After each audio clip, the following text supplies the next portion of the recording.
Hi, this is Thomas. Welcome to my channel. In this video, we will learn more about polynomials. These are some polynomials with varying degrees. Degree of a polynomial is the highest power of the variable in that polynomial. Here in this question, the highest power of the variable is 1 here, as this is actually x raised to 0. So 3 into x raised to 0 is 3 itself. That's why the highest power of the variable here is 1. If the degree of the polynomial is 1, it will be called a linear polynomial. And if it is 2, that is a quadratic polynomial. And if the degree is 3, it is cubic. And when it is 4, it will be called biquadratic. Or you can just simply say that it is a polynomial with degree 4. And if it is 5, the degree is 5, it is a polynomial with the degree 5. 2x plus 3 is a linear polynomial. When will this become 0? So let us make it equal to 0 and find the value of x. Then you can take this 3 to the other side, that will become minus 3, 0 minus 3.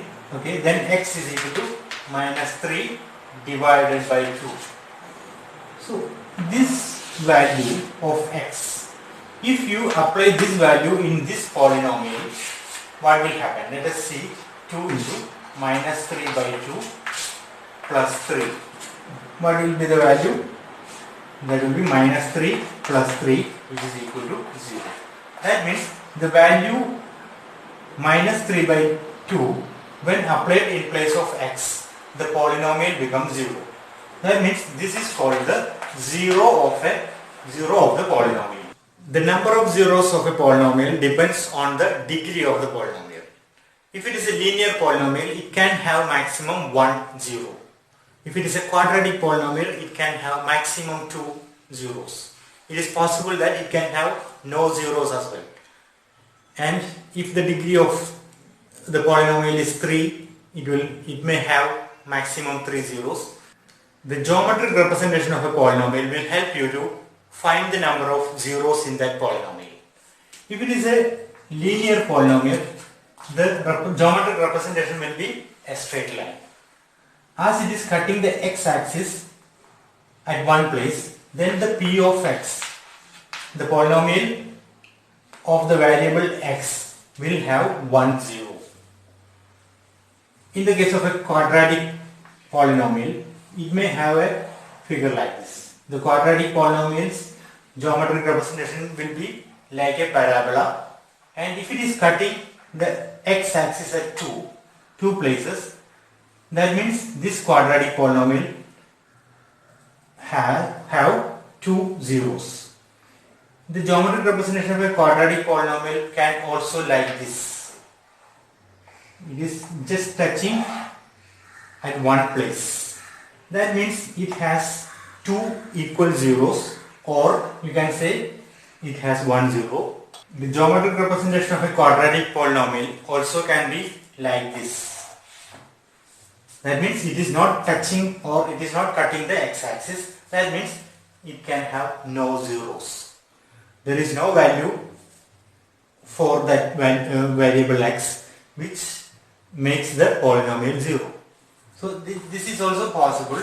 So that means a quadratic polynomial can have either no zeros or 0 zeros, 1 zero or 2 zeros.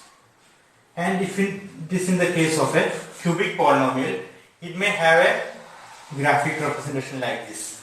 So it is cutting the x-axis at 3 places, so it can have 3 zeros. So the number of zeros is equal to the number of places where the geometric representation cuts the x-axis. A quadratic polynomial is of the form ax square plus bx plus c. So here a is the coefficient of x square, b is the coefficient of x, and c is the constant term. And if this polynomial has 2 zeros, then let us name it alpha and beta. What will be the relationship of the zeros with the coefficients of the polynomial?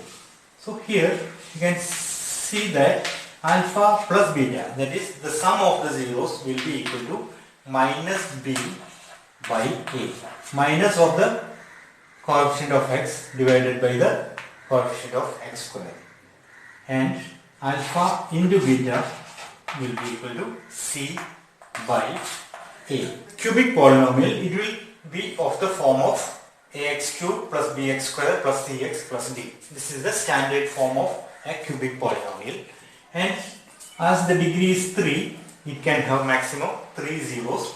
So let us call it alpha, beta and gamma. Then the relationship between the zeros and the coefficient will be like this: alpha plus beta plus gamma will be equal to minus b by a. Now alpha into beta plus beta into gamma plus gamma into alpha will be equal to c by a. Here the product of the zeros are added up, taken two at a time. So alpha beta plus beta gamma plus gamma alpha will be equal to c by a. Here these are the coefficients of the polynomial, and the product of the zeros, that is alpha beta gamma, that is alpha into beta into gamma, will be equal to minus b by a. So this is the relationship between the number of between the zeros and the coefficients of a cubic polynomial. That's all in this video. We will cover rest of the topics in the chapter polynomial in the next video. Stay tuned.